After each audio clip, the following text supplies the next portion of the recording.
I really couldn't imagine going to go graduate anywhere else that would make me happier.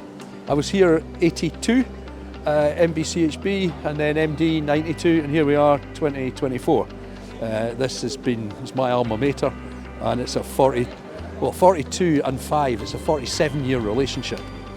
And my late father, he was here as well, so it's a big long story for us all. So I'm getting a Doctor of Science degree today, which is on fertility, preservation and restoration.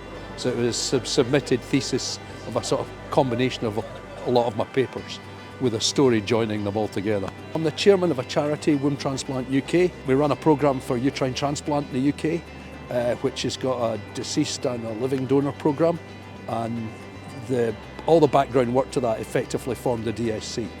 So yeah, this is a project that's been running from inception to where we've got to has been 25 years. Vice-Chancellor, in name of the College of Medical, Veterinary and Life Sciences and by authority of the Senate, I present to you this graduate who has been found worthy to receive the degree of Doctor of Science in Medicine, James Smith.